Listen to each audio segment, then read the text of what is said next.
गुजरात में क्या है बीजेपी का वीक पॉइंट? 5 चुनाव बीजेपी जीती जरूर, लेकिन किन सीटों पर लगातार हारती रही?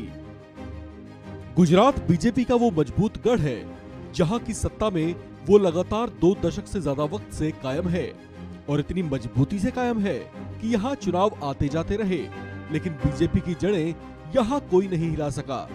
उसके सामने अब चुनौती 2022 के विधानसभा चुनाव की है।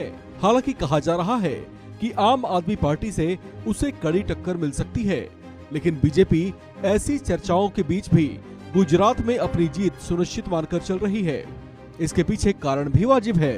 कारण गुजरात में उसकी 2 दशक से पुरानी साख और यहाँ के वोट बैंक्स पर उसकी मजबूत पकड़ है, जिसे वो 1998 के चुनाव के बाद से ही साबित करती रही है। लेकिन इसमें भी एक बड़ा ही दिलचस्प और रोचक फैक्ट है। वो फैक्ट ये है कि जिस गुजरात को बीजेपी का मजबूत दुर्ग समझा जाता है, वहाँ पर विधानसभा की कुछ सीटें ऐसी भी हैं जिन पर न तो बीजेपी के प्रभाव ने काम किया और न ही कोई बीजेपी नेता उनका विश्वास जीत पाया। राज्य में बीजेपी की सरकार पिछले कई सालों से है, लेकिन 1998 के बाद से गुजरात में आखिरी 2017 के चुनाव तक ऐसी बहुत सी सीटें हैं जहां बीजेपी को कभी जीत नहीं मिल सकी।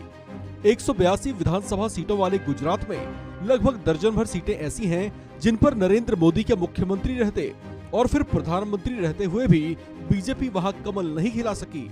अब जबकि गुजरात में 2 चरणों में होने जा रहे चुनाव की तारीखों का ऐलान हो चुका है, तो प्रधानमंत्री के होम स्टेट की ऐसी ही सीटें चर्चाओं में आ गई हैं, जिन्हें जीतना बीजेपी के लिए न सिर्फ चैलेंजिंग बल्कि टफ टास्क माना जा रहा है। पिछले 5 बार के चुनाव में आणंद की बोरसद, साबरकांठा की खेड़ ब्रह्मा, राजकोट की जसदण और धोराजी, तापी जिले की व्यारा, भरूच की झागड़िया, अरवली की भिलोड़ा, खेड़ा जिले की महुधा, नासकांठा जिले की दाता सीट और वलसाड़ जिले की कपराडा सीट शामिल है।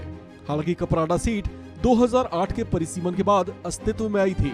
परिसीमन से पहले यह सीट मोटा पोंढा नाम से जानी जाती थी। गुजरात में सत्तारूढ़ बीजेपी की यहाँ के शहरी इलाकों में अच्छी पकड़ मानी जाती है। पिछले चुनाव के नतीजों से ये बात साफ भी होती है, लेकिन बात जब विधानसभा के रिजर्व सीटों की आती है तो बीजेपी उन सीटों पर कमजोर नजर आती है। 2017 के विधानसभा चुनाव में बीजेपी ऐसी ही अधिकतर आरक्षित सीटें गंवा बैठी थी। 2017 में बीजेपी ने 99 सीटों पर जीत दर्ज की थी, जिनमें से 9 सीटें अनुसूचित जनजाति के लिए आरक्षित थीं और 7 सीटें अनुसूचित जाति के लिए। वहीं कांग्रेस ने पिछले चुनाव में 77 सीटों पर जीत दर्ज की थी। इनमें से 15 सीटें अनुसूचित जनजाति और 5 सीटें अनुसूचित जाति के लिए आरक्षित थीं। बीजेपी जिन सीटों को नहीं जीत सकी, उनमें अधिकांश अनुसूचित जनजाति की रिजर्व सीटें ही थीं। राजनीतिक पंडितों के मुताबिक इसी वजह से इस बार के चुनाव में बीजेपी ने गुजरात में निकाली गई गौरव यात्रा के रूट्स में आदिवासी बहुल इलाकों का खास ध्यान रखा। ये बीजेपी की कमजोर नब्ज रही है और देखा जाए तो बीजेपी को चुनावी मैदान में चुनौती दे रही आम आदमी पार्टी ने आदिवासी सीटों पर ही मतदाताओं को रिझाने पर ज्यादा फोकस किया है।